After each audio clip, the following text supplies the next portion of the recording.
Estamos reformando tu habitación para la oficina de mi esposa. Esas fueron las palabras exactas que escuché cuando abrí los ojos aquella mañana de jueves. Mi hijo César estaba parado en la puerta de mi habitación, sosteniendo 3 latas de pintura color beige en una mano y una brocha nueva en la otra. Detrás de él, Mónica, mi nuera, cargaba rodillos y bandejas plásticas. Los dos me miraban como si estuvieran anunciando algo tan simple como cambiar las cortinas de la sala. Yo vivía en esa casa desde hacía 35 años. 35 años pagando cada cuenta, cada reparación, cada impuesto. Había comprado esa propiedad con el dinero que ahorré trabajando doble turno en la fábrica textil durante casi 20 años. Cada ladrillo de esa casa tenía mi sudor, mi esfuerzo, mi sacrificio. Y ahora mi propio hijo estaba parado frente a mí, diciéndome que iban a quitarme mi habitación. ¿Dónde voy a dormir? Fue lo único que pude preguntar. Mi voz salió más tranquila de lo que me sentía por dentro. Todavía estaba en camisón, sentada en el borde de mi cama, tratando de procesar lo que estaba escuchando. César miró a Mónica, como esperando que ella respondiera. Y ella lo hizo. Se encogió de hombros con una indiferencia que me heló la sangre y dijo: «Arréglelas, necesitamos este espacio. Arréglelas». Como si yo fuera una invitada incómoda en mi propia casa. Como si los 35 años que llevaba viviendo ahí no significaran nada. Como si las cuentas de luz, agua, gas, internet, impuestos y supermercado que yo pagaba religiosamente cada mes fueran un favor que ellos me estaban haciendo al aceptar. César ni siquiera me miró a los ojos. Dejó las latas de pintura en el suelo, justo frente a mi cómoda, y comenzó a explicar que Mónica necesitaba un espacio profesional para sus reuniones virtuales. Que su actual rincón en la sala no era suficiente. Que mi habitación era la más grande de la casa y tenía mejor iluminación. Que era lo más lógico, lo más práctico. Como si la lógica pudiera justificar echarme de mi propio cuarto.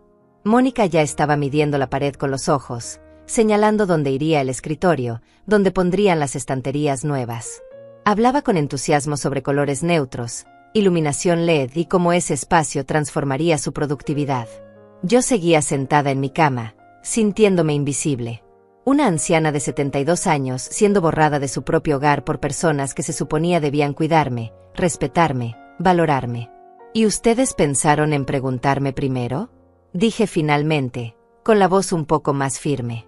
César suspiró, como si mi pregunta fuera un inconveniente. Mamá, no es momento de ponerse difícil. Ya tomamos la decisión. El arquitecto viene mañana para tomar medidas y empezamos la reforma el lunes.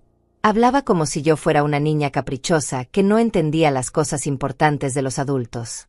Yo pagaba todas las cuentas de esa casa. Todas.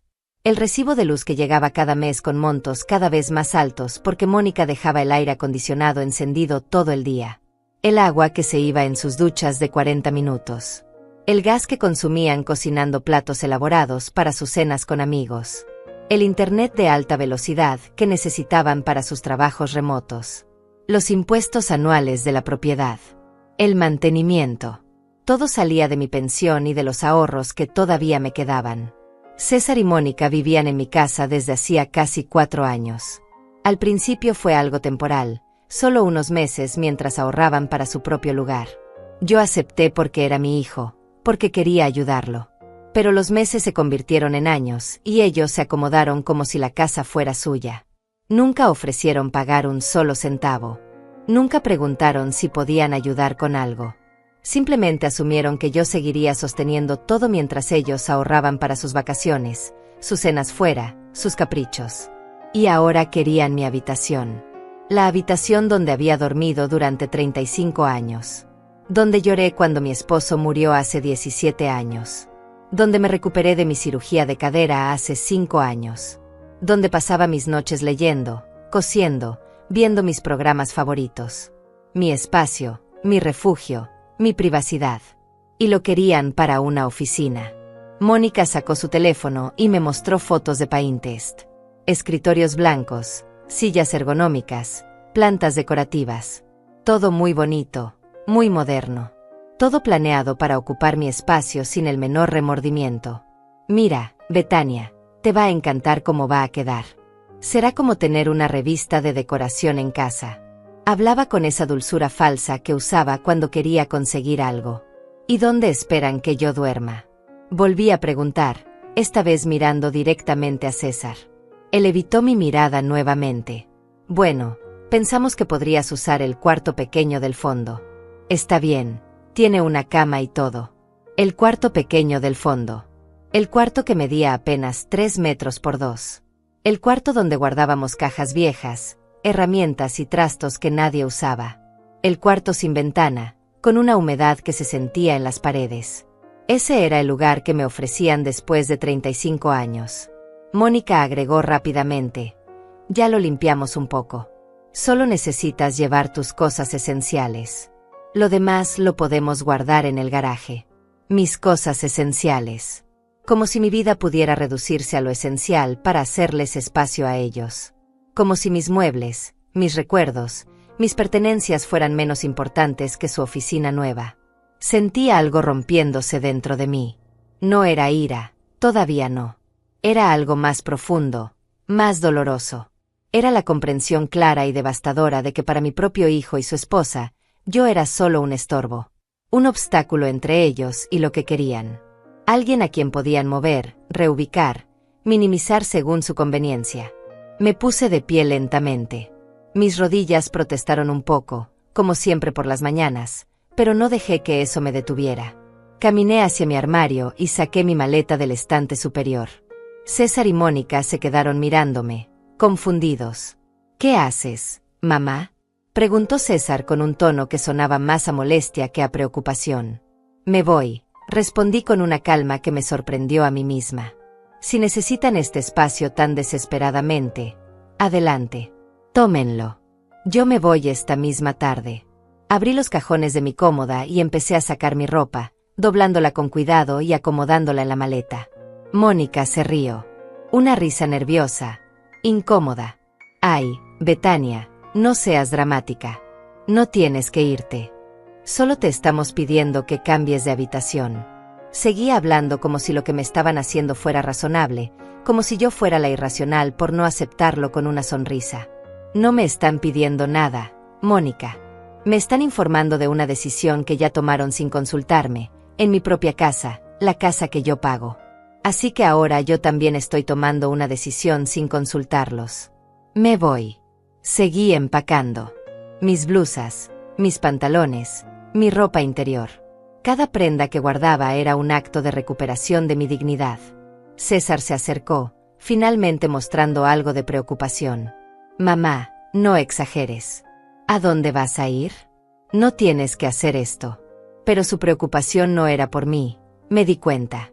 Era por la situación, por cómo se vería él, por las consecuencias que esto podría traerle. Eso no es tu problema, César. Tú y Mónica ya dejaron claro que esta casa es más suya que mía, a pesar de que yo pago todo. Así que disfruten su reforma, su oficina nueva, su espacio. Yo voy a encontrar un lugar donde sí sea bienvenida. Mis manos temblaban ligeramente mientras cerraba la maleta, pero mi voz se mantuvo firme. Pasé las siguientes 4 horas empacando mis pertenencias. César y Mónica se habían ido de la habitación después de mi anuncio, murmurando entre ellos en el pasillo. Los escuché discutir en voz baja, probablemente tratando de decidir si mi reacción era un berrinche pasajero o algo serio. Aparentemente llegaron a la conclusión de que yo entraría en razón eventualmente, porque ninguno de los dos volvió a intentar detenerme. Saqué mis 2 maletas grandes del armario y empecé a llenarlas metódicamente. Primero la ropa de uso diario, luego los documentos importantes que guardaba en el cajón de mi mesita de noche. Mi certificado de nacimiento, los papeles de la casa, las escrituras que probaban que yo era la única dueña de esta propiedad. Los puse en una carpeta manila y los coloqué con cuidado entre mis suéteres para que no se doblaran. Había una caja de zapatos en el fondo del armario que contenía fotos viejas. Fotos de cuando César era niño, de mi esposo Roberto antes de que el cáncer se lo llevara, de mis padres que ya no estaban. También metí esa caja en la maleta. Algunos recuerdos no podían quedarse en una casa donde ya no me querían.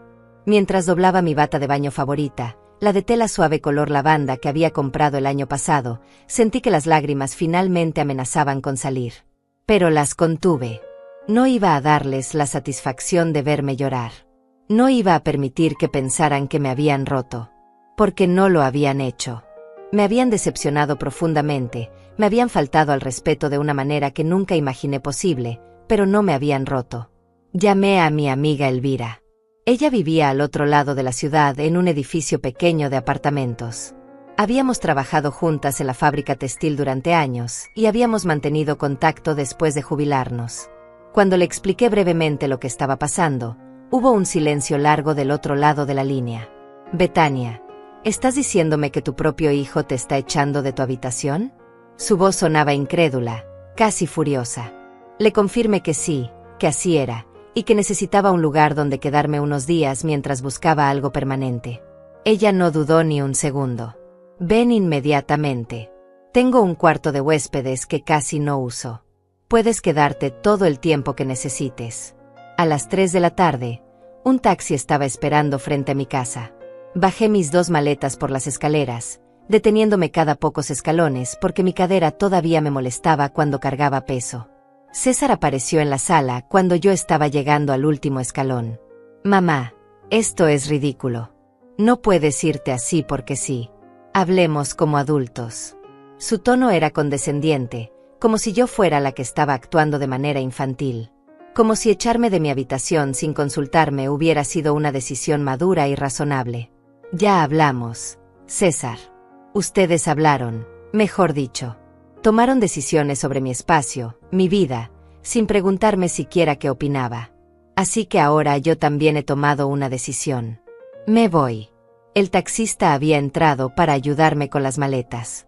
Un señor mayor, probablemente de mi edad, que me miraba con comprensión silenciosa. Mónica bajó corriendo las escaleras. Betania, por favor, no hagas un escándalo. Los vecinos van a pensar cosas raras. Esa era su preocupación. No que yo me fuera, no que me sintiera herida o traicionada. Le preocupaba lo que pensarían los vecinos. Le preocupaba su imagen. Que piensen lo que quieran, Mónica. La verdad siempre sale a la luz de todos modos.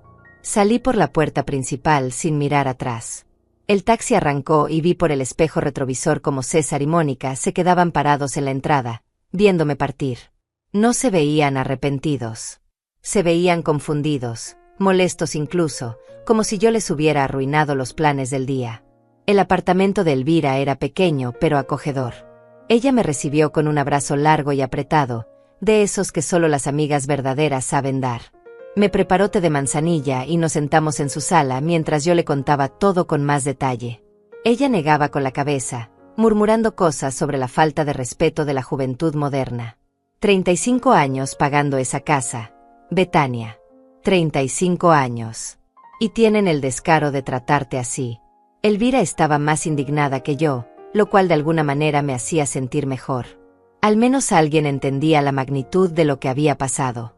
Esa noche dormí en el cuarto de huéspedes de Elvira. La cama era cómoda, las sábanas olían a lavanda, y había una lámpara pequeña en la mesita de noche que daba una luz suave y cálida. Era un espacio mucho más pequeño que mi habitación, pero era un espacio donde me querían, donde me respetaban. Y eso hacía toda la diferencia.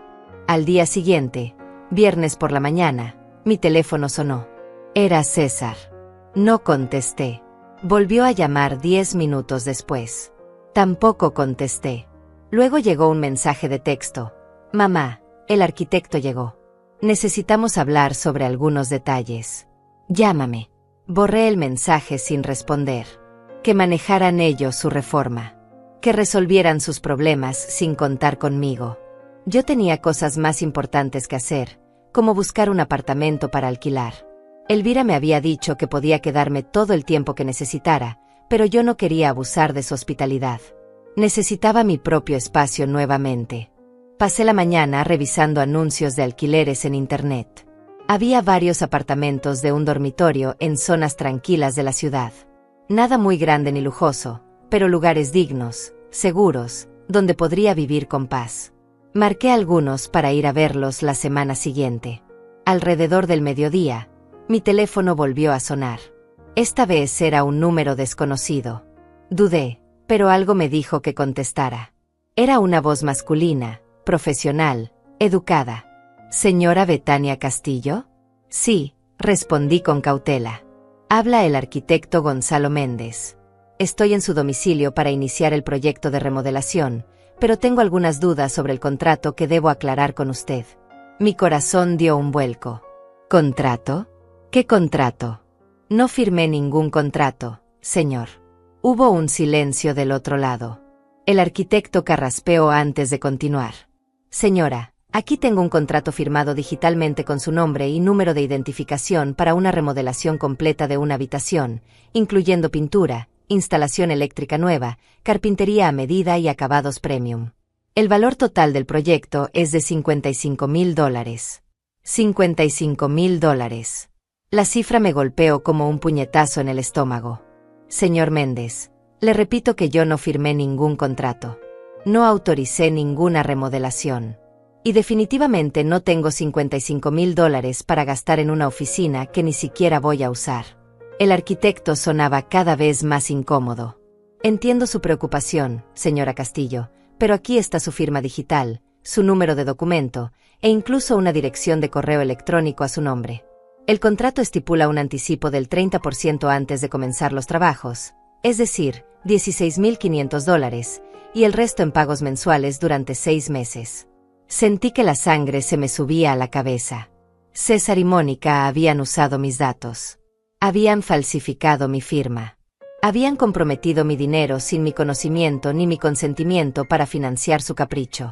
La magnitud de la traición era abrumadora. Señor Méndez, le voy a pedir que no inicie ningún trabajo. Ese contrato es fraudulento. Alguien usó mi información sin mi autorización. Necesito que me envíe una copia de ese documento inmediatamente a mi correo electrónico. Le di mi dirección de correo real, que ellos claramente no habían usado. Por supuesto, señora. Se lo envío ahora mismo. Pero debo informarle que si no se resuelve esto pronto, tendré que cobrar una penalización por cancelación según lo estipulado en el contrato. El arquitecto ahora sonaba más como un hombre de negocios que como alguien preocupado por la situación. Y tenía derecho a estarlo, supongo. Para él, esto era solo un trabajo, un cliente que de repente estaba causando problemas. Entiendo, señor Méndez. Pero le aseguro que esto se va a resolver. Solo le pido que no haga nada hasta que yo revise ese contrato y consulte con un abogado. Colgué el teléfono con las manos temblando. Elvira, que había estado escuchando toda la conversación desde la cocina, entró a la sala con los ojos muy abiertos. ¿$55,000? ¿Firmaron a tu nombre sin preguntarte? Betania, esto es fraude. Esto es un delito. Lo sé, respondí con voz calmada, aunque por dentro sentía un torbellino de emociones. Lo sé perfectamente. El correo electrónico del arquitecto Gonzalo Méndez llegó 15 minutos después. Abrí el archivo adjunto con manos temblorosas y ahí estaba, negro sobre blanco, mi supuesta firma digital al final de un contrato de 5 páginas. Mi nombre completo, Betania Castillo. Mi número de identificación. Una dirección de correo electrónico que decía betaniacastillo1952@gmail.com, que jamás había creado ni usado en mi vida. Leí cada línea del contrato con creciente indignación. Remodelación integral de dormitorio principal con conversión a oficina ejecutiva. Instalación eléctrica completa incluyendo 12 tomas de corriente y 6 puntos de iluminación LED. Pintura premium en tonos neutros con acabado mate. Escritorio de madera de nogal hecho a medida de 2 metros de largo. Estanterías flotantes. Piso laminado de alta resistencia. Aire acondicionado split de última generación. Cada detalle estaba especificado con lujo de pormenores. Y al final, el precio total, $55,000. $16,500 por adelantado, y el resto dividido en 6 cuotas mensuales de $6,417 cada una. Todo supuestamente firmado y aceptado por mí el martes pasado, 2 días antes de que César apareciera en mi puerta con las latas de pintura. Elvira leyó el contrato por encima de mi hombro. Esto fue planeado, Betania. No fue algo espontáneo. Ellos ya tenían todo listo, todo firmado, todo decidido. Solo te lo vinieron a anunciar como si fuera una sorpresa agradable. Su voz temblaba de rabia contenida. Tenía razón. César y Mónica no habían tomado una decisión impulsiva esa mañana. Llevaban días, tal vez semanas, planeando esto, buscando arquitectos, eligiendo materiales, diseñando su oficina perfecta. Todo con mi dinero.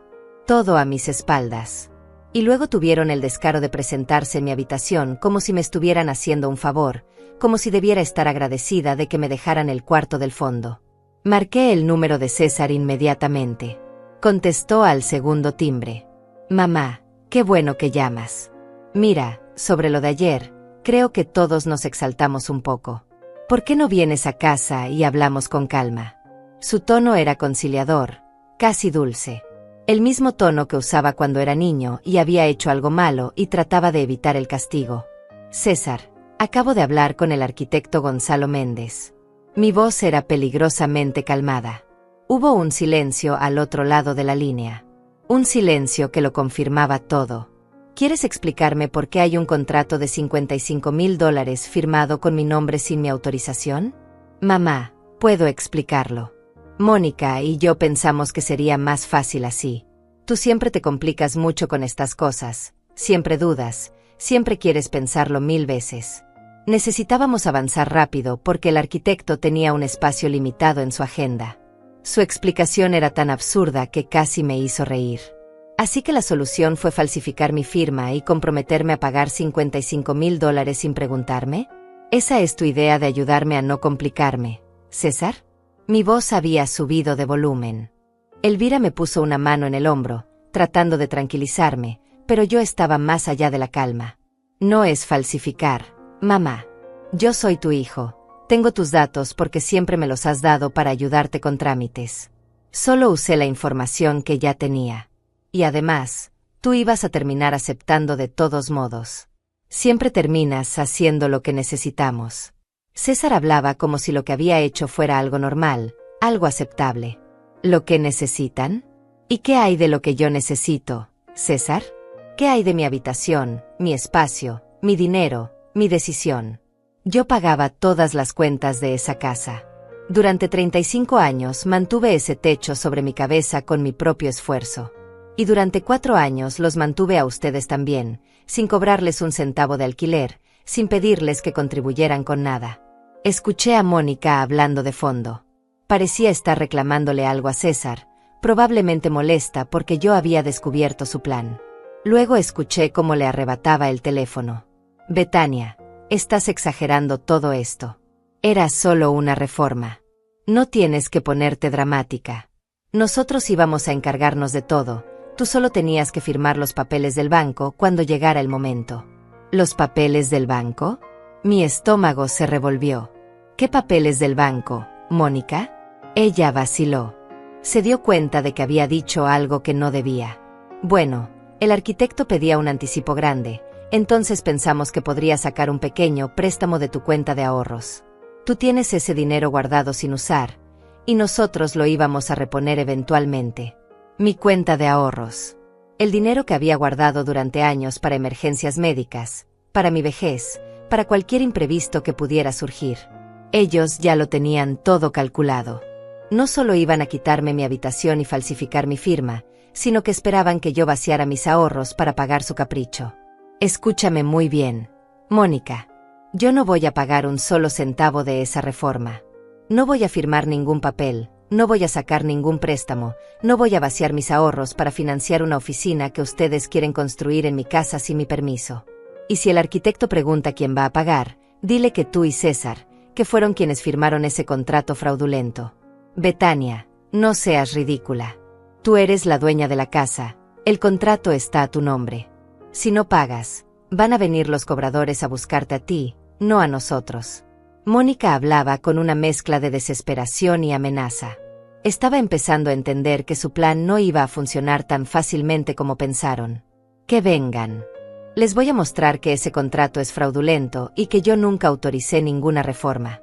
Tengo testigos, tengo registros bancarios que demuestran que yo no he hecho ninguna transacción relacionada con esto, y sobre todo, tengo un abogado que va a estar muy interesado en saber cómo usaron mis datos personales sin mi consentimiento. Estaba mintiendo sobre el abogado, todavía no tenía uno, pero ellos no necesitaban saber eso. Colgué el teléfono antes de que pudieran responder. Me temblaban las manos y sentía el corazón latiendo aceleradamente en mi pecho. Elvira me trajo un vaso de agua y me obligó a sentarme en el sofá. Respira, Betania. Respira profundo. Esto se va a resolver, pero necesitas mantener la calma. Tenía razón, pero mantener la calma era más fácil decirlo que hacerlo. Mi propio hijo me había traicionado de la manera más vil posible. No solo me había faltado al respeto, no solo había invadido mi espacio, sino que había intentado robarme. Porque eso era lo que esto significaba. Un robo, un fraude, un abuso de confianza de proporciones monumentales. El teléfono volvió a sonar. Era César otra vez. No contesté. Luego llegó un mensaje de texto. Mamá, no hagas esto más grande de lo que es. Podemos solucionarlo en familia. No necesitamos abogados ni dramas. Ven a casa y lo arreglamos todos juntos. Le respondí con un mensaje breve y directo. No voy a volver a esa casa. Y si quieren arreglar algo, empiecen por cancelar ese contrato fraudulento y explicarle al arquitecto que cometieron un error. Yo no soy parte de esto. Durante el resto del día, recibí 12 llamadas más de César y 6 mensajes de Mónica. Todos con el mismo tono. Primero intentando convencerme de que estaba exagerando. Luego tratando de hacerme sentir culpable por abandonar a la familia. Después amenazando veladamente con que esto iba a traer consecuencias legales para mí si no cooperaba. Ignoré cada llamada, borré cada mensaje sin leer más que las primeras líneas. Elvira me sugirió que necesitaba ayuda legal real, no solo amenazas vacías. Conocía a un abogado, un hombre llamado Gonzalo Rivera, que se especializaba en casos de fraude familiar y abuso financiero de adultos mayores. Había ayudado a la hermana de una amiga suya en una situación similar. Me dio su número y me animó a llamarlo el lunes por la mañana. Esa noche casi no pude dormir. Daba vueltas en la cama, repasando mentalmente cada detalle de lo que había pasado. ¿En qué momento perdí a mi hijo? ¿Cuándo se convirtió en alguien capaz de hacerme esto? ¿Fue Mónica quien lo cambió o él siempre tuvo esta capacidad de egoísmo y simplemente nunca tuve oportunidad de verla? El fin de semana pasó en una neblina de emociones contradictorias. Por momentos sentía rabia pura, una furia que me quemaba por dentro y me hacía apretar los puños hasta que las uñas se me clavaban en las palmas. Otros momentos sentía una tristeza tan profunda que me costaba respirar. Pero había también algo más, algo que crecía lentamente en mi pecho, determinación. Una resolución férrea de no permitir que me pisotearan. Elvira fue una bendición durante esos días. Me preparaba comidas calientes, se sentaba conmigo a ver películas viejas para distraerme, y sobre todo, me escuchaba. Me dejaba desahogarme sin juzgarme, sin decirme que exageraba o que debía perdonar porque era familia. Ella entendía que algunas traiciones son imperdonables, sin importar quién las cometa. El sábado por la tarde, mientras tomábamos café en su pequeño balcón, me contó sobre su propia experiencia con su hijo mayor. Hace 10 años, él había intentado convencerla de vender su apartamento y mudarse a un asilo para que él pudiera quedarse con el dinero de la venta. Le había dicho que era por su propio bien, que a su edad necesitaba cuidados profesionales. Elvira se negó rotundamente y dejó de hablarle durante 2 años. Eventualmente él pidió perdón, pero la relación nunca volvió a ser la misma. A veces el amor de familia se confunde con el derecho a disponer de nosotros, me dijo mientras miraba las nubes moverse lentamente sobre la ciudad. Creen que porque nos dieron vida, o porque son nuestra sangre, pueden tomar nuestras decisiones, usar nuestro dinero, ocupar nuestro espacio. Pero no es así, Betania. Tú tienes derecho a tu dignidad, sin importar tu edad. Sus palabras me dieron fuerzas. No estaba loca por sentirme traicionada. No estaba siendo dramática por irme de mi propia casa. Estaba defendiendo lo que era mío, lo que había construido con mi propio esfuerzo. Y eso no tenía nada de malo. El domingo por la noche, preparé una lista mental de todo lo que necesitaba hacer el lunes. Llamar al abogado Gonzalo Rivera. Contactar al arquitecto Méndez nuevamente para confirmarle por escrito que el contrato era fraudulento. Revisar mis estados de cuenta bancarios para asegurarme de que César y Mónica no hubieran hecho ninguna transacción sin mi conocimiento. Y buscar un apartamento propio lo antes posible. No dormí mucho esa noche. A las 6 de la mañana ya estaba despierta, mirando el techo de la habitación de huéspedes de Elvira. A las 7 ya estaba vestida y tomando café. A las 8 en punto, cuando las oficinas abrían, marqué el número del abogado Gonzalo Rivera. Una secretaria me atendió con voz amable y profesional. Le expliqué brevemente mi situación y ella me dijo que el abogado Rivera podía recibirme esa misma tarde a las 3. Acepté inmediatamente. Tenía 6 horas para organizarme, imprimir el contrato fraudulento, reunir cualquier evidencia que pudiera necesitar. Fui a una tienda de artículos de oficina y pagué para imprimir el contrato completo, junto con los correos electrónicos del arquitecto. También imprimí los registros de llamadas de mi teléfono que mostraban las múltiples veces que César y Mónica me habían llamado desde el viernes.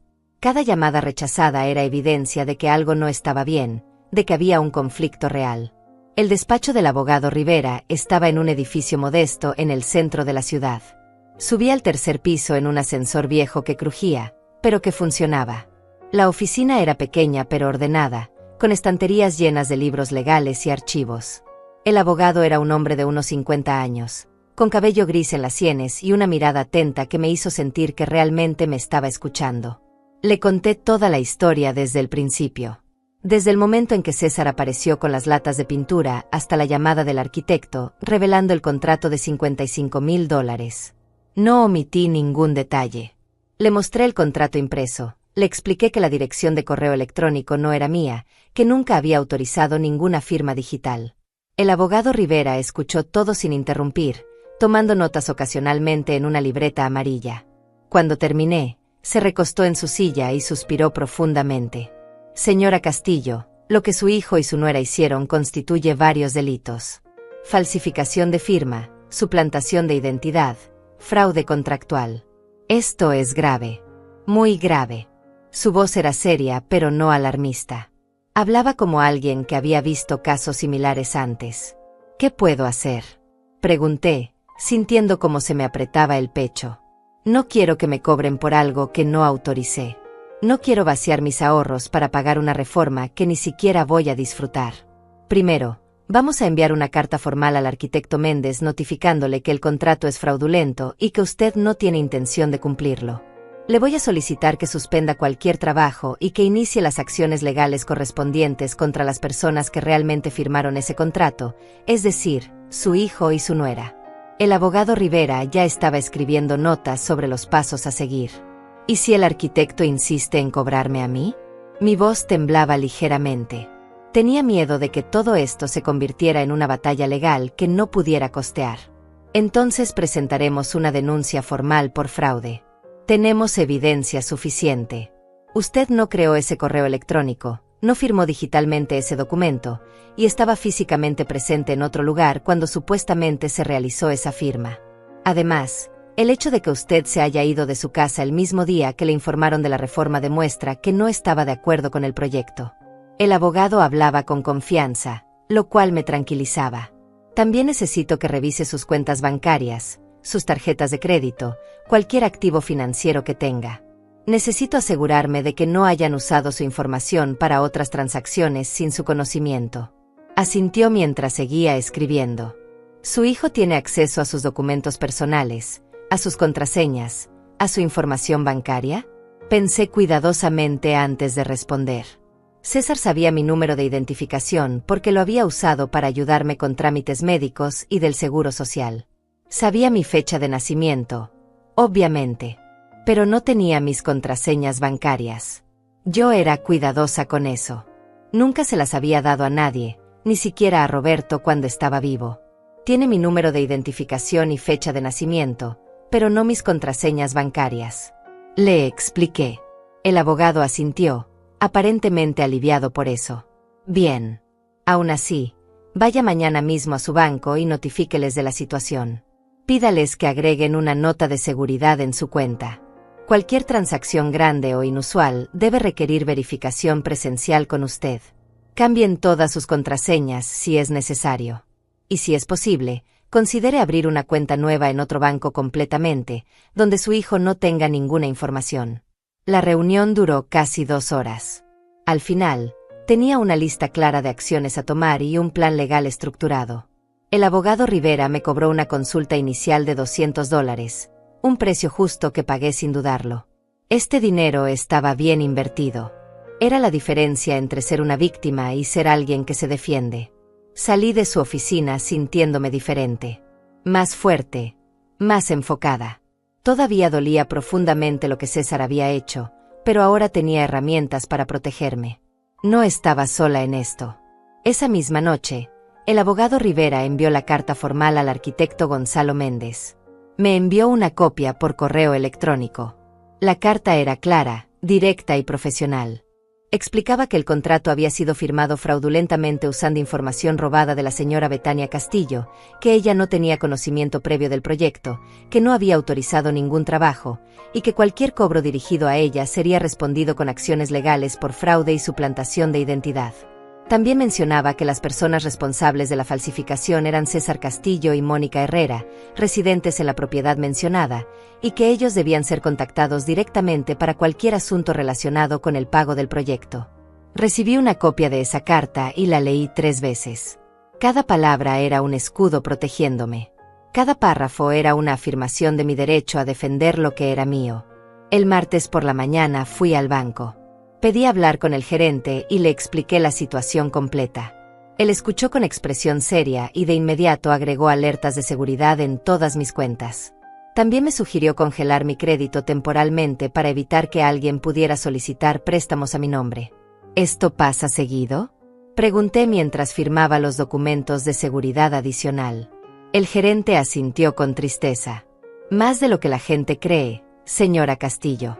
Familiares que abusan de la confianza de sus mayores. Hijos que creen tener derecho al dinero de sus padres. Es una situación dolorosa pero común. Hizo bien en venir inmediatamente. El miércoles por la mañana recibí una llamada del arquitecto Gonzalo Méndez. Su tono había cambiado completamente desde nuestra primera conversación. Ahora sonaba formal, distante y claramente molesto. Señora Castillo, recibí la carta de su abogado. Debo decirle que esto me pone en una situación muy complicada. Ya compré materiales por valor de $8,000 para este proyecto. Confié en la palabra de su hijo y su nuera. Su voz tenía un dejo de acusación, como si yo fuera responsable del engaño. Señor Méndez, entiendo su frustración, pero yo soy tan víctima de este fraude como usted. Nunca autoricé este proyecto, nunca firmé ningún documento, y ciertamente nunca tuve intención de gastar $55,000 en una reforma que ni siquiera necesitaba. Mi respuesta fue firme pero educada. No iba a permitir que me hiciera sentir culpable por proteger mi dinero. Las personas que lo contrataron fueron César Castillo y Mónica Herrera. Ellos viven en la propiedad que usted mencionó. Ellos diseñaron el proyecto con usted, eligieron los materiales, firmaron el contrato usando mis datos sin autorización. Son ellos quienes deben responder por los costos que usted ha incurrido, no yo. Hubo un silencio largo al otro lado de la línea. Podía escuchar papeles moviéndose. Probablemente estaba revisando el contrato otra vez. Señora Castillo, comprendo lo que me dice, pero técnicamente el contrato está firmado con su nombre. Legalmente, usted es la responsable del pago. Técnicamente, señor Méndez, ese contrato fue firmado mediante fraude y suplantación de identidad, lo cual lo hace nulo e inválido. Mi abogado estará encantado de explicarle esto con más detalle si lo necesita. Y si usted insiste en cobrarme a mí, tendrá que hacerlo a través de tribunales, donde se revelará que usted no verificó adecuadamente la identidad de quien firmó ese contrato. Eso pareció darle pausa. Un arquitecto responsable debería haber solicitado verificación de identidad, una firma presencial, algún tipo de confirmación directa con el supuesto cliente antes de comprometer cantidades tan grandes de dinero. El hecho de que había aceptado un contrato firmado digitalmente sin ninguna verificación real no jugaba a su favor. Está bien, señora Castillo. Voy a contactar directamente al señor César Castillo para aclarar esta situación. Espero que él tenga la decencia de responder por sus actos. Su tono se había suavizado considerablemente. Ya no me estaba culpando. Ahora entendía que el verdadero problema era con César y Mónica. Colgué el teléfono sintiendo una pequeña victoria. El arquitecto había entendido el mensaje. Ahora César y Mónica tendrían que enfrentar las consecuencias de lo que habían hecho. No podían esconderse detrás de mí, no podían usar mi nombre como escudo para sus mentiras. Esa misma tarde, mientras Elvira y yo preparábamos la cena, mi teléfono explotó con mensajes. Primero de César, luego de Mónica, después de los dos alternadamente. Los mensajes fueron escalando desde la confusión hasta la rabia. César: mamá, El arquitecto dice que no vas a pagar la reforma. ¿Qué le dijiste? César, nos está cobrando a nosotros ahora. Esto es ridículo. Tú vives en esa casa, tú deberías pagar. Mónica, Betania, esto ya pasó de ser un berrinche. Estás afectando nuestra economía. El arquitecto nos está amenazando con demandarnos. César, mamá, contesta el teléfono. Necesitamos solucionar esto ya. Mónica, no puedes simplemente lavarte las manos de esto. Es tu casa, tu responsabilidad. César, si no pagas esta reforma, voy a tener que vender la casa para cubrir los gastos. ¿Eso es lo que quieres? Ese último mensaje me hizo soltar una risa amarga. Vender la casa. Mi casa. La casa que estaba únicamente a mi nombre, de la cual yo era la única propietaria legal. César realmente pensaba que tenía algún derecho sobre ella. Le respondí un único mensaje, breve y contundente. La casa está a mi nombre únicamente. Tú no puedes vender nada. Y yo no voy a pagar una reforma que ustedes contrataron fraudulentamente. Háganse responsables de sus actos. La respuesta de César llegó en menos de un minuto. Vivimos en esa casa hace 4 años. Eso nos da derechos. Y tú nos abandonaste, te fuiste sin decir nada. Cualquier juez vería que nosotros somos los que mantenemos la propiedad ahora. Su argumento era tan absurdo que casi me da pena. Ellos no pagaban renta, no pagaban servicios, no pagaban impuestos. No contribuían con nada excepto su presencia. Y ahora querían reclamar derechos sobre una propiedad que no les pertenecía. Le reenvié ese mensaje al abogado Rivera con una nota. ¿Pueden intentar reclamar derechos sobre mi casa? Él respondió en 10 minutos. No. La propiedad está registrada únicamente a su nombre. No hay contrato de alquiler, no hay acuerdo de copropiedad. Ellos son simplemente huéspedes que usted permitió quedarse. No tienen ningún derecho legal sobre la casa. Mantenga ese mensaje como evidencia de sus intenciones. Me sentí inmensamente aliviada. César no podía tocar mi casa. No podía venderla, no podía hipotecarla, no podía hacer nada sin mi autorización expresa y firma notariada. El jueves recibí una llamada inesperada de una mujer que se identificó como Celeste Morales, vecina de la casa donde había vivido durante 35 años. La señora Morales era una mujer agradable con quien había compartido conversaciones ocasionales cuando nos encontrábamos en el supermercado o en la calle. Betania, disculpa que te llame así de repente. César me dio tu número. Dijo que estabas pasando por una situación difícil y me pidió que hablara contigo.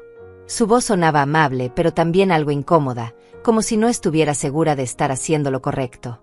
¿Qué te dijo César exactamente, Celeste? Pregunté, curiosa por saber qué versión de la historia estaba contando él. Ella vaciló antes de responder.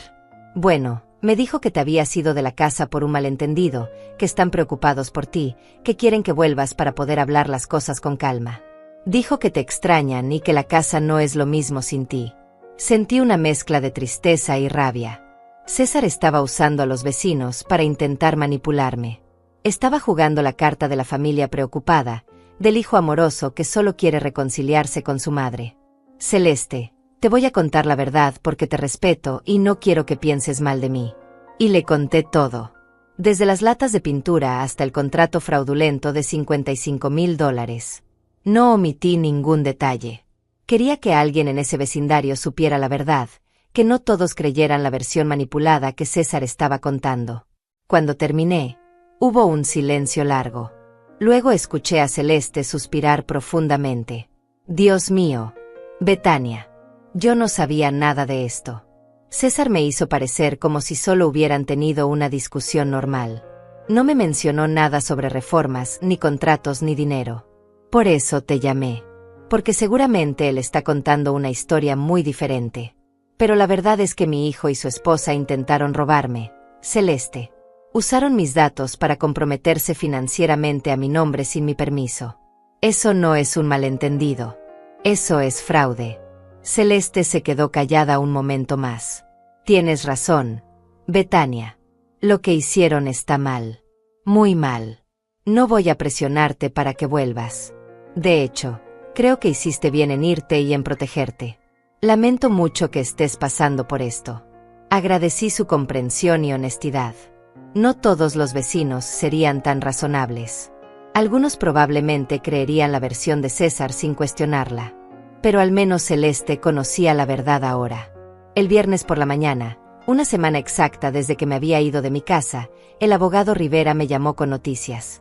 El arquitecto Gonzalo Méndez había decidido demandar a César y Mónica por incumplimiento de contrato y pago. Les estaba cobrando los $8,000 de materiales ya comprados más una penalización de $5,000 por cancelación del proyecto. $13,000 en total. Además, señora Castillo, el arquitecto confirmó formalmente en un documento que usted nunca estuvo presente en ninguna reunión, nunca firmó presencialmente ningún papel, y que todas las comunicaciones fueron a través de su hijo y su nuera. Este documento es evidencia adicional de que el contrato era fraudulento. El abogado Rivera sonaba satisfecho. ¿Eso significa que ya no pueden cobrarme a mí? Necesitaba escucharlo con claridad. Exacto. Usted está completamente libre de cualquier responsabilidad sobre ese contrato. El arquitecto perseguirá el pago con las personas que realmente lo contrataron. Usted puede quedarse tranquila. Sentí como si me quitaran un peso enorme de encima. No tendría que vaciar mis ahorros. No tendría que pagar por una reforma que nunca quise. Mi dinero estaba seguro. El sábado por la mañana, mientras desayunaba con Elvira, recibí una llamada de un número desconocido. Dudé en contestar, pero algo me dijo que debía hacerlo. Era una voz femenina, joven, nerviosa. ¿Señora Betania Castillo? Soy Mariela Torres, del estudio contable García y Asociados. Estoy llamando porque recibimos una solicitud de préstamo a su nombre por $25,000. Necesitamos verificar que efectivamente usted solicitó este préstamo antes de proceder con la aprobación. Mi sangre se heló. $25,000. César y Mónica no se habían detenido con el contrato del arquitecto. Ahora estaban intentando sacar préstamos a mi nombre. No, definitivamente no solicité ningún préstamo. De hecho, hace unos días reporté a mi banco que mi hijo está usando mi información personal sin autorización para compromisos financieros fraudulentos. Mi voz temblaba de rabia contenida. Entiendo, señora Castillo. En ese caso, voy a marcar esta solicitud como fraudulenta inmediatamente y la cancelaremos. ¿Tiene el nombre de la persona que pudo haber enviado esta solicitud? La mujer del estudio contable sonaba profesional y preocupada. Mi hijo, César Castillo, y probablemente su esposa Mónica Herrera. Ellos tienen acceso a mi información personal y ya han intentado usarla para otros fraudes. Le di todos los detalles que pude, incluyendo el nombre del abogado Rivera por si necesitaban verificar algo. Después de colgar, llamé inmediatamente al abogado. Él escuchó la nueva información con un silencio que me preocupó. Cuando finalmente habló, su voz era seria. Señora Castillo, esto está escalando. Ya no es solo un contrato fraudulento. Están intentando activamente acceder a crédito usando su identidad. Necesitamos tomar medidas más fuertes. Le recomiendo que presente una denuncia formal por robo de identidad ante las autoridades. ¿Una denuncia formal? ¿Contra mi propio hijo? La idea me revolvió el estómago. Por más que me hubiera traicionado, seguía siendo mi hijo. Llevarlo ante las autoridades parecía un paso enorme, irreversible. El abogado Rivera debió notar mi vacilación porque continuó con voz gentil pero firme. Betania, sé que es difícil. Es su hijo. Pero piense en esto, si usted no toma medidas legales ahora, ¿qué le impedirá seguir intentándolo? Ya intentaron un contrato de $55,000. Ahora un préstamo de $25,000. ¿Cuál será el siguiente paso? ¿Una hipoteca sobre su casa? ¿Vender su propiedad falsificando su firma? Tenía razón. César había cruzado una línea y no mostraba ninguna señal de detenerse. Si yo no lo frenaba legalmente, seguiría escalando hasta que me dejara sin nada. Mi casa, mis ahorros, mi seguridad financiera, todo estaría en riesgo. Está bien. Hagamos la denuncia formal. Mi voz sonó más firme de lo que me sentía por dentro. El lunes fuimos a la estación de policía. El abogado Rivera me acompañó y me ayudó a llenar todos los formularios necesarios. Un detective llamado Fausto Rojas me tomó la declaración completa. Era un hombre de unos 40 años, con una expresión comprensiva que me hizo sentir menos como una madre horrible y más como una víctima que se estaba defendiendo. Le expliqué todo desde el principio. El detective Rojas tomaba notas constantemente, haciendo preguntas específicas sobre fechas, montos, documentos. Cuando le mostré el contrato del arquitecto con mi supuesta firma digital, silbó bajito. Este es un caso claro de suplantación de identidad y fraude. Y el intento de préstamo lo empeora considerablemente.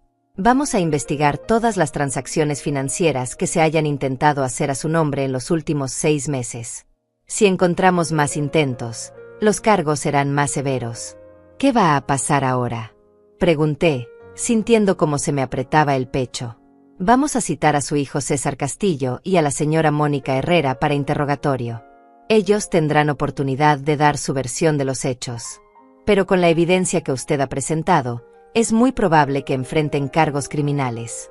Dependiendo de la gravedad y si encontramos más intentos de fraude, podrían enfrentar entre 2 y 5 años de prisión, más multas económicas. 5 años de prisión. Mi hijo podría ir a prisión por lo que me había hecho. La realidad de eso me golpeó como un puñetazo. Sentí náuseas, mareo. El abogado Rivera me puso una mano en el hombro, sosteniéndome. Respire. Betania. Esto no es culpa suya. Él tomó estas decisiones. Él cometió estos actos. Usted solo se está protegiendo. Salimos de la estación de policía casi 2 horas después. Me sentía exhausta, emocional y físicamente. Elvira me estaba esperando en un café cercano. Cuando me vio llegar, se levantó inmediatamente y me abrazó fuerte. ¿Lo hiciste?, preguntó suavemente. Asentí contra su hombro, sintiendo finalmente las lágrimas que había estado conteniendo durante días. Lloré ahí, en ese café, mientras Elvira me sostenía y me decía que todo iba a estar bien. Esa noche, César me llamó 23 veces. No contesté ninguna. También llegaron mensajes, cada vez más desesperados. César, mamá, la policía me llamó. ¿Qué hiciste? César, no puedo creer que me denunciaras. Soy tu hijo. ¿Cómo pudiste hacerme esto?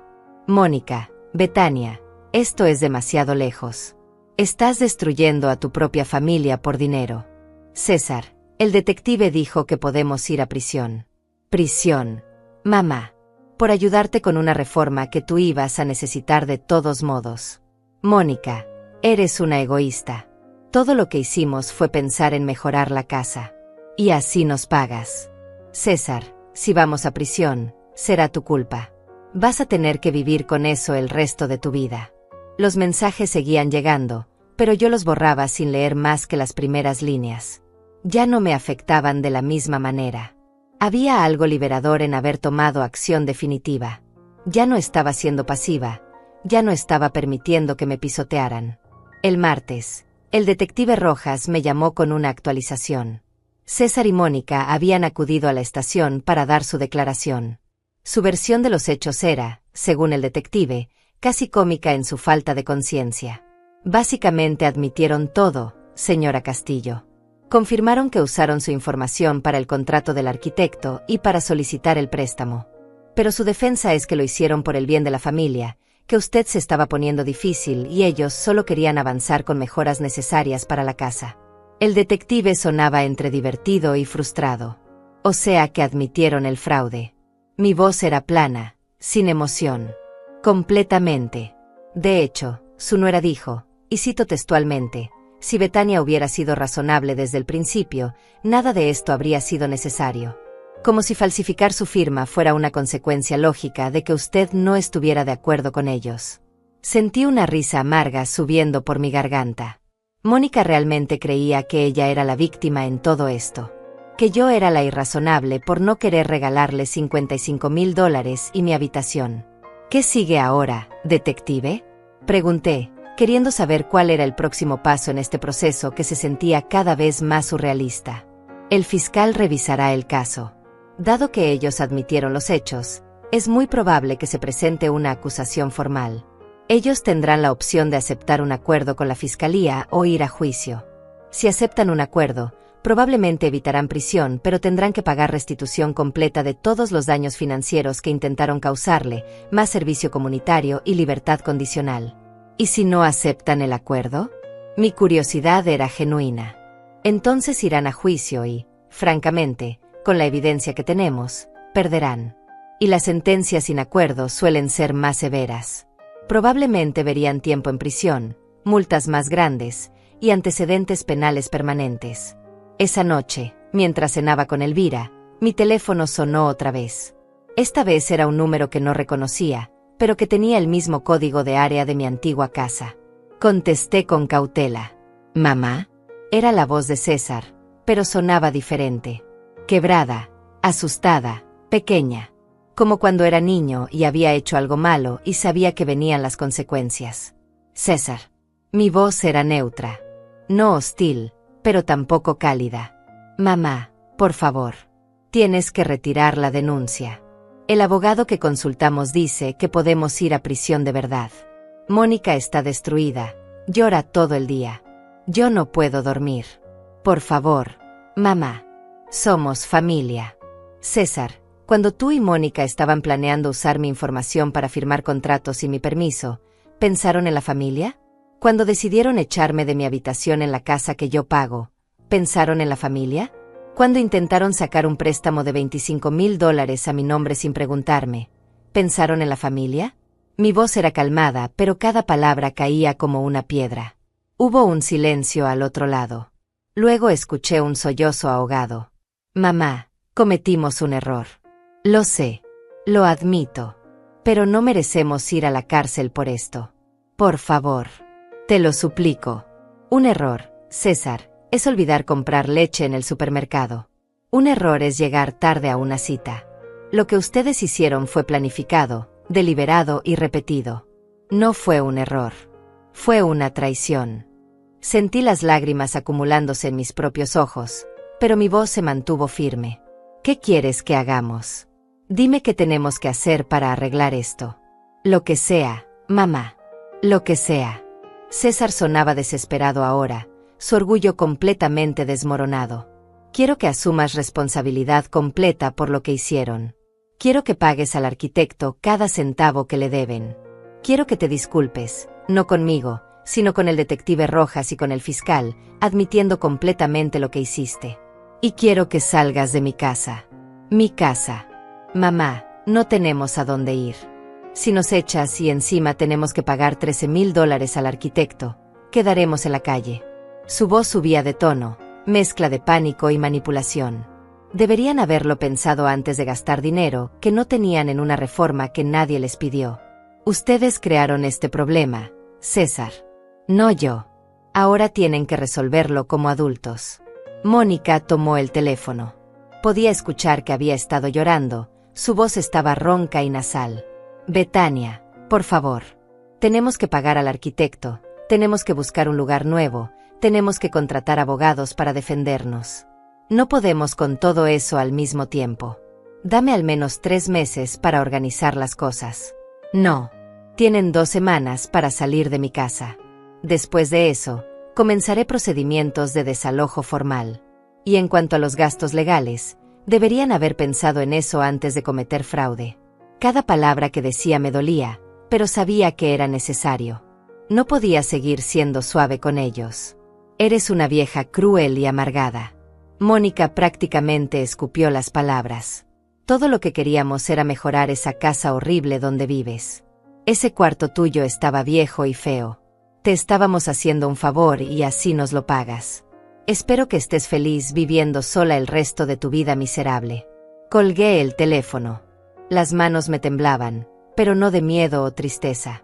Era rabia pura. Después de todo lo que habían hecho, Mónica todavía tenía el descaro de insultarme, de hacerme sentir que yo era la mala de la historia. Elvira, que había escuchado mi lado de la conversación, vino y se sentó a mi lado. Hiciste lo correcto, Betania. No los dejes manipularte. Ellos tomaron sus decisiones y ahora tienen que vivir con las consecuencias. Pasaron 3 días sin noticias de César o Mónica.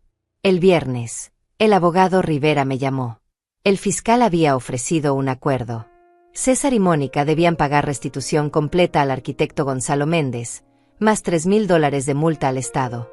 Tendrían 2 años de libertad condicional, 200 horas de servicio comunitario cada uno, y antecedentes por fraude que quedarían en su registro por 5 años.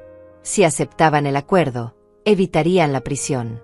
Si lo rechazaban, irían a juicio y las consecuencias podrían ser mucho peores. ¿Qué opina usted que debería hacer yo, doctor Rivera? Pregunté, genuinamente insegura. Parte de mí quería que pagaran completamente por lo que habían hecho.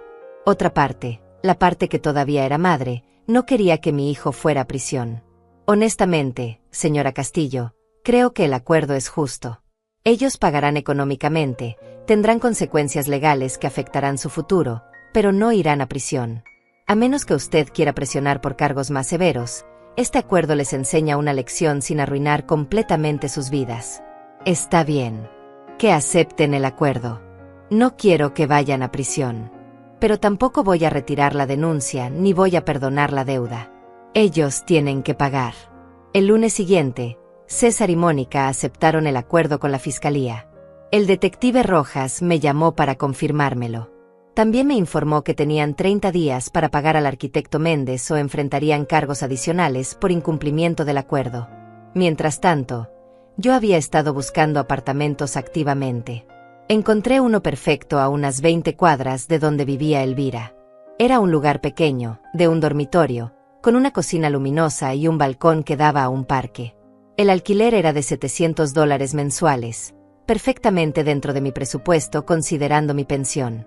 La dueña del apartamento era una señora mayor llamada Esmeralda Rivas. Cuando le expliqué brevemente mi situación, sin entrar en muchos detalles, ella entendió inmediatamente. Yo también tuve problemas con un hijo que pensaba que mi dinero era suyo, me dijo mientras me mostraba el apartamento. A veces la familia puede ser más dolorosa que los extraños. Pero usted está haciendo lo correcto, señora Castillo. Nunca es tarde para recuperar su dignidad. Firmé el contrato de alquiler esa misma tarde.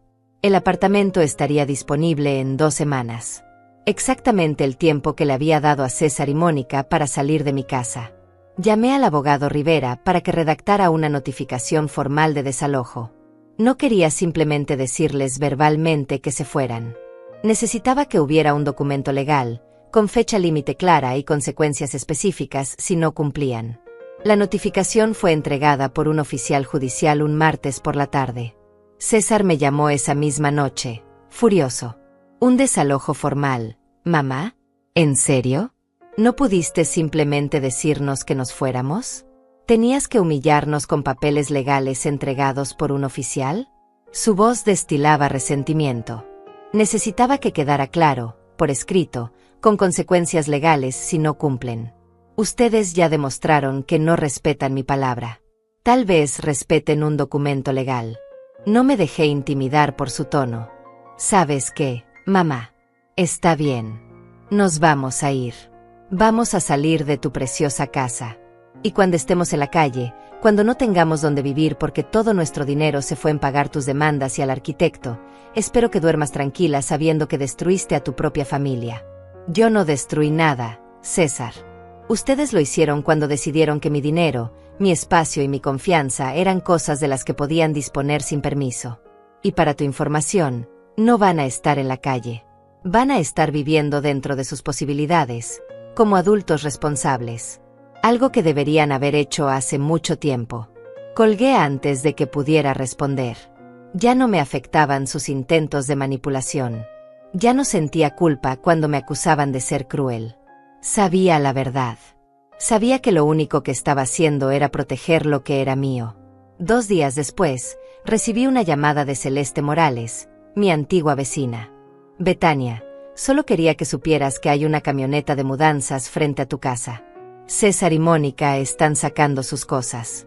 Su voz era suave, comprensiva. Gracias por avisarme, Celeste. Aprecio que me mantengas informada. Sentí una mezcla de alivio y tristeza. Se estaban yendo realmente. Mi casa pronto estaría vacía otra vez. También quería decirte que varios vecinos hemos estado hablando. Todos pensamos que hiciste lo correcto. Lo que ellos te hicieron fue terrible. No permitas que nadie te haga sentir culpable por defenderte. Las palabras de Celeste me llenaron de calidez. No estaba sola. Había gente que entendía, que apoyaba mi decisión. El jueves por la tarde, recibí un mensaje de texto de César. Era breve, Frío. Ya nos fuimos de la casa. Dejamos las llaves en el buzón. Espero que seas feliz. No respondí. No había nada que decir. Llamé a un cerrajero para que cambiara todas las cerraduras de la casa. No quería arriesgarme a que César hubiera hecho copias de las llaves. El viernes fui a la casa por primera vez en 2 semanas. Elvira me acompañó, insistiendo en que no debía ir sola. Cuando abrí la puerta principal, el silencio me golpeó como una ola. La casa estaba vacía de su presencia, pero llena de su descuido. Había basura en la cocina, platos sucios apilados en el fregadero, manchas en las paredes donde habían estado colgados sus cuadros. Mi habitación, la habitación que habían querido convertir en oficina, estaba intacta, pero había cajas de pintura y herramientas del arquitecto apiladas en una esquina. Caminé lentamente por cada habitación de la casa, Elvira siguiéndome en silencio respetuoso. En la sala, habían dejado marcas en el piso de madera donde habían arrastrado muebles sin cuidado. El sofá que César y Mónica usaban tenía una mancha grande de café que nunca se molestaron en limpiar. Las cortinas que yo había comprado hace 3 años estaban sucias, con polvo acumulado en los pliegues. En la cocina, el refrigerador estaba vacío excepto por comida echada a perder que desprendía un olor desagradable. Los gabinetes estaban abiertos, algunos con las bisagras flojas porque nunca las arreglaron, aunque yo les había pedido varias veces que lo hicieran. La estufa tenía grasa quemada que probablemente llevaba meses ahí. El baño principal era peor. Moho en las esquinas de la ducha, el espejo manchado, toallas húmedas tiradas en el piso que ya olían a humedad. Habían vivido como si la casa no importara, como si fuera solo un espacio temporal que no merecía su cuidado o respeto. Cuando llegué a mi antigua habitación, la que habían querido robarme, sentí una mezcla de alivio y tristeza. Mi cama seguía ahí, mi cómoda, mis pertenencias personales que no había llevado conmigo cuando me fui. Pero también estaban esas latas de pintura beige, las brochas nuevas, los rodillos.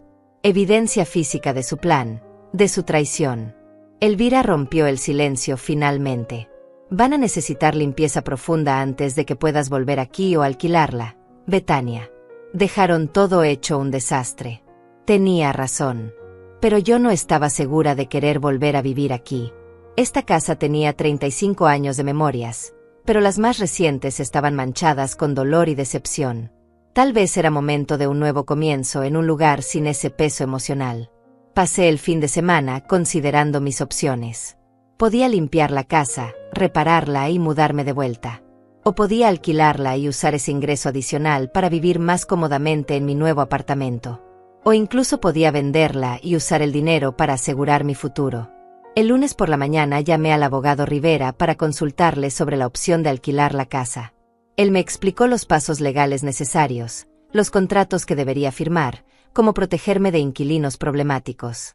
También me recomendó una agencia de bienes raíces confiable que podría manejar todo el proceso por mí. Decidí alquilar la casa. No estaba lista para venderla todavía, había demasiada historia ahí, pero tampoco quería vivir rodeada de esos recuerdos dolorosos. Alquilarla me daría ingresos adicionales de aproximadamente $1,200 mensuales, lo cual sumado a mi pensión me permitiría vivir con mucha más holgura.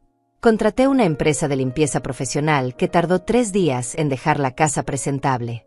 Luego vino un técnico para reparar las cosas que César y Mónica habían roto o descuidado. Las bisagras flojas, las manchas en las paredes, el moho del baño. Todo fue arreglado, renovado, restaurado. Mientras tanto, me mudé oficialmente a mi nuevo apartamento. Esmeralda Rivas, la dueña, me ayudó a organizar mis cosas el día de la mudanza. Era una mujer encantadora de 68 años, viuda como yo, con historias similares de hijos que habían intentado aprovecharse de ella. Mientras desempacábamos cajas en mi nueva cocina, me contó sobre su hijo Baltasar, que hace años había intentado convencerla de que le pusiera la casa a su nombre para evitar impuestos de herencia. Ella se había negado y él no le había hablado durante 5 años. Eventualmente se reconciliaron, pero bajo términos muy claros de que ella mantenía control total de sus bienes. A veces el amor de madre tiene que ser duro, me dijo mientras acomodaba mis platos en el gabinete. Si no ponemos límites, nos consumen. Y luego quedamos sin nada, ni dignidad ni recursos. Sus palabras resonaron profundamente en mí. Eso era exactamente lo que había estado haciendo. poniendo límites necesarios que debía haber establecido hace años. Tal vez si hubiera sido más firme cuando César y Mónica se mudaron, si hubiera insistido en que pagaran alquiler o contribuyeran con los gastos, nada de esto habría pasado. Pero no podía vivir en el pasado. Solo podía aprender de él y seguir adelante. Una tarde, mientras tomaba café en el balcón de mi nuevo apartamento mirando el parque, el abogado Rivera me llamó. El arquitecto Gonzalo Méndez había recibido el pago completo de César y Mónica.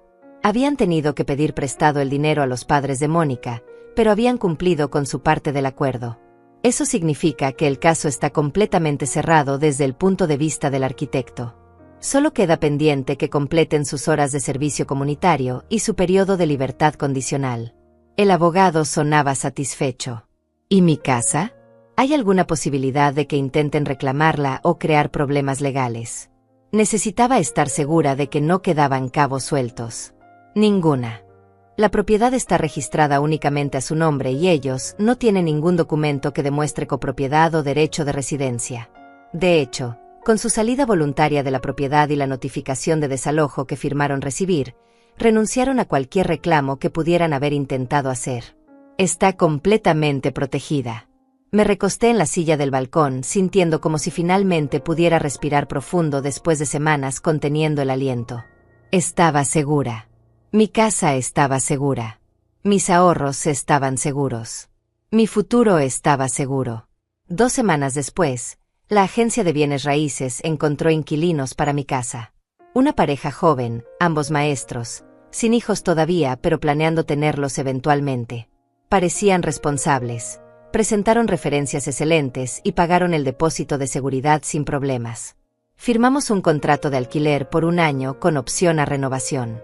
$1,200 mensuales que llegarían directamente a mi cuenta bancaria el 1 de cada mes. Era un ingreso que transformaba completamente mi situación financiera. Con mi pensión de $1,400 y el alquiler de $1,200, ahora tenía $2,600 mensuales. Después de pagar los $700 de mi propio alquiler, me quedaban $1,900 para gastos, ahorros y pequeños lujos que antes no podía permitirme. Por primera vez en años, tal vez en décadas, me sentía financieramente libre. No estaba sosteniendo a nadie más. No estaba pagando las cuentas de personas que no contribuían. No estaba siendo explotada. Mi dinero era mío y solo mío. Una tarde de domingo, mientras organizaba álbumes de fotos viejos que había traído a mi nuevo apartamento, encontré una foto de César cuando tenía 8 años. Estaba sonriendo, mostrando el hueco donde se le había caído un diente frontal, sosteniendo un dibujo que había hecho en la escuela. Era un dibujo de nuestra familia, él, yo y Roberto, todos tomados de la mano bajo un sol brillante. Me quedé mirando esa foto durante largo rato.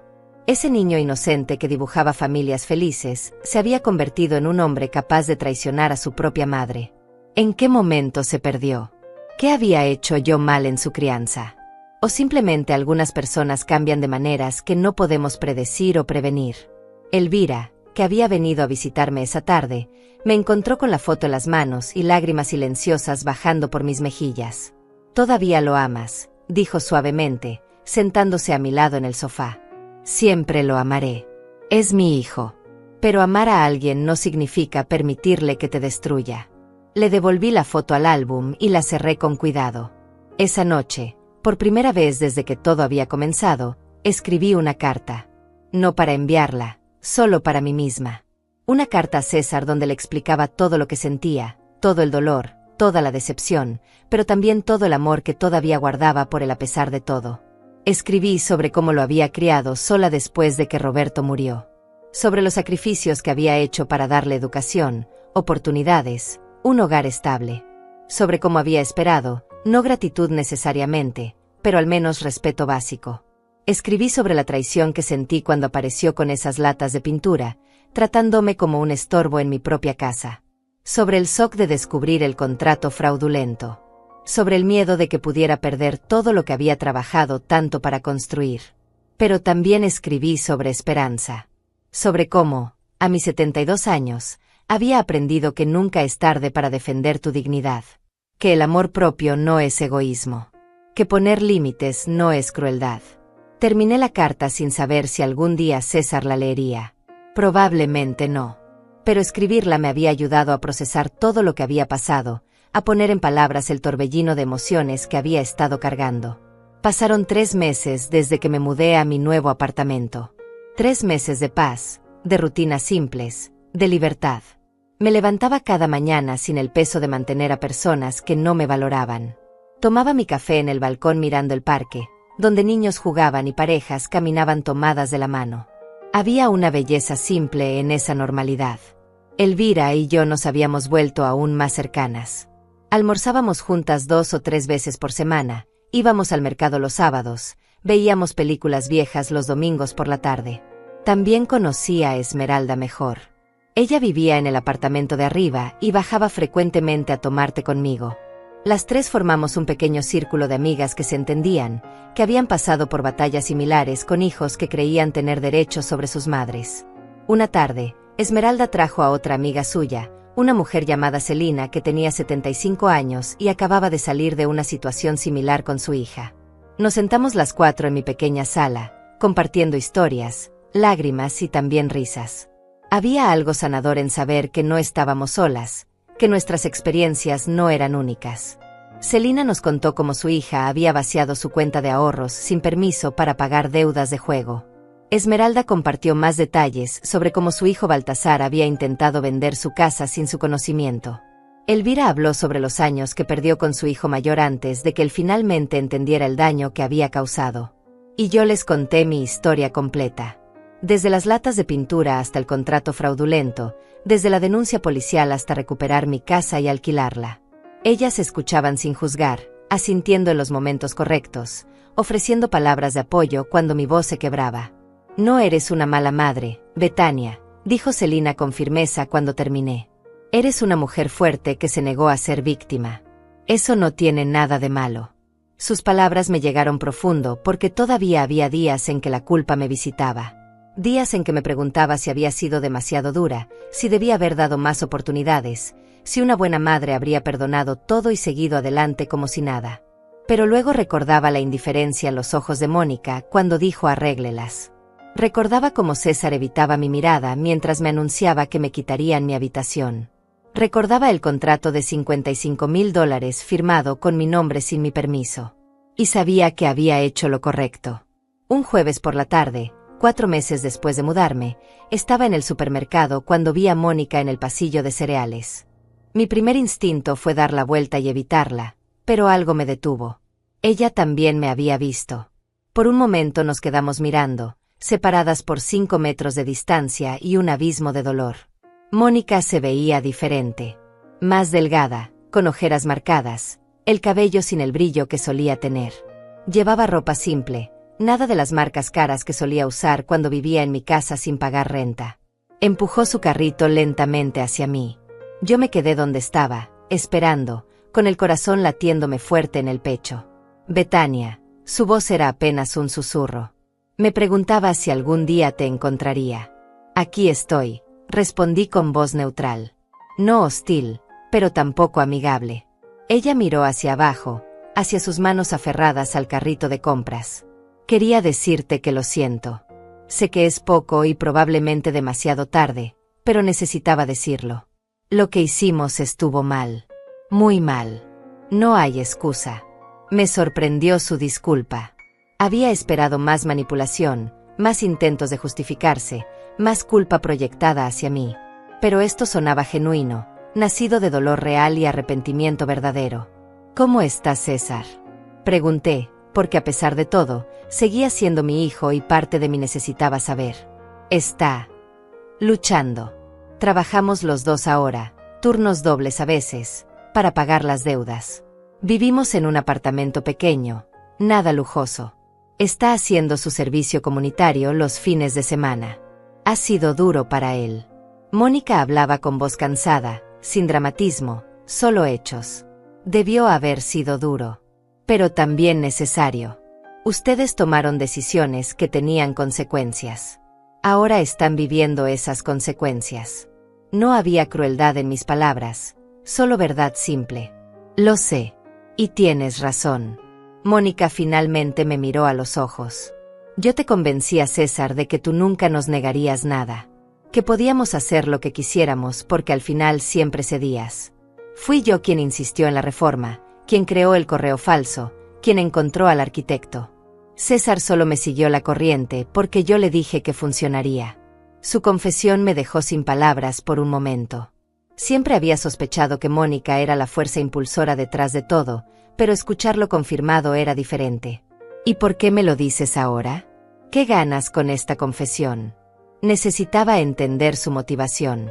Nada. No gano nada. Solo quería que supieras la verdad. César carga con mucha culpa, pero gran parte de esto fue mi culpa. Yo lo manipulé, lo presioné. Y ahora vivo con ese peso cada día. Mónica tenía lágrimas en los ojos ahora. No sé qué decir, Mónica.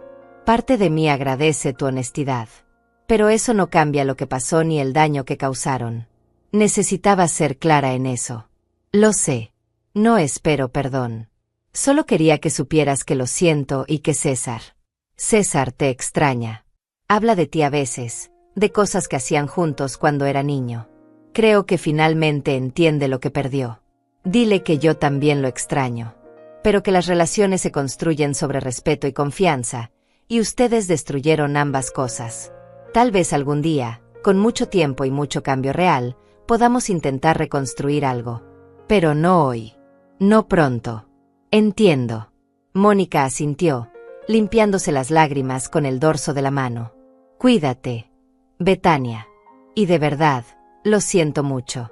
La vi alejarse por el pasillo, su carrito de compras medio vacío, sus hombros caídos bajo el peso de consecuencias que ella misma había creado. Sentí una mezcla extraña de compasión y firmeza. Le deseaba que aprendiera de esto, que se volviera una mejor persona. Pero eso no significaba que yo debía volver a permitir que entraran en mi vida. Esa noche llamé al abogado Rivera y le conté sobre el encuentro. Él me aconsejó mantener la distancia, no permitir que la culpa o la lástima me hicieran bajar mis defensas. César y Mónica estaban cumpliendo con las consecuencias legales, pero eso no significaba que merecían inmediatamente volver a tener acceso a mi vida o mi confianza.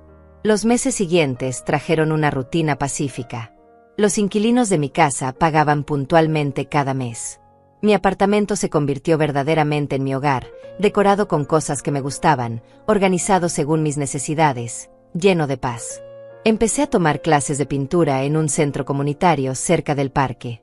Descubrí que tenía talento para los paisajes.